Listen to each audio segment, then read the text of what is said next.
Let's go to the next one, which is the completely customized mix of doing whatever feels ready on that day. Now, this is not to be confused with people who are going to the gym and just winging it and doing whatever they feel like. This is when someone actually has a good mind-body connection and is actually training really hard and paying very close attention to which body parts are recovering on different days. And this is something that professional bodybuilders will do and will be able to do well because of the fact that they get that attuned with their body and have such a great mind-muscle connection with literally every single muscle in their body. And interestingly enough, this actually does work anatomically in that if you were to train every single muscle in your body to 100% of its maximum capacity for training. By the end of that, each muscle would have been able to do a different amount of work and then will suffer a different amount of muscle damage and soreness and fatigue and will need a different recovery time. And the bigger muscles are able to handle doing more work and will recover from it faster, whereas smaller muscles, when doing a lot of work, and yet smaller muscles have a lower ceiling and when approaching it will then take a lot longer to recover. So a bodybuilder who is very advanced, has a lot of experience, will find that when they train each muscle at 100%,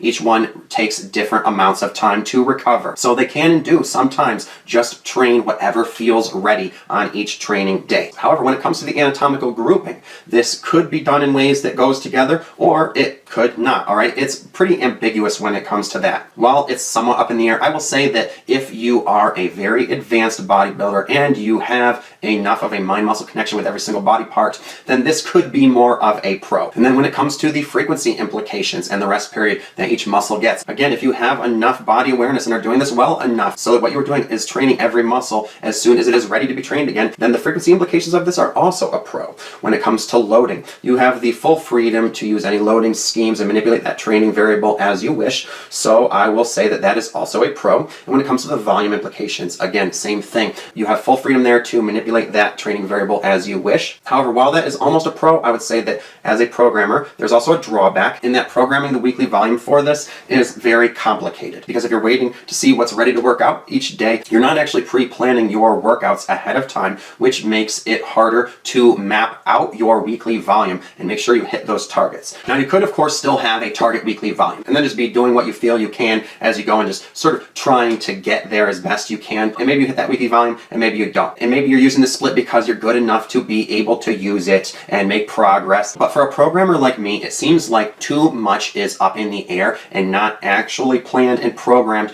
enough to ensure progress. And I just don't know how you would be able to track this and program it. So for that reason, I would say that the volume implications are a con, and that when it comes to programming and using this, it's also a con. It is just too suboptimal. It does not allow for things to be systematized and planned just right. There's too much risk of you not hitting your target numbers and not being able to manage your growth and ensure success. And so for me, there's too many complications and issues that could arise and too much controversy with this one. So while it has some pros and there's some ways that it could work for some bodybuilders, that's just not enough, okay? You need quantifiable, qualifiable systems in place, and that is not what this is. It's kind of almost borderline winging it. While you are manipulating the training variables, you're not going to be doing so systematically enough because there's not enough pre-planning done ahead of time. So to me, it seems too much like a gamble, and like in many cases, the cons could outweigh the pros, and that it's just not worth investing your time in, all right? Because while it may be sustainable, it also may leave you spinning your wheels in the mud for long periods of time. There's just no way to ensure the results you want with this.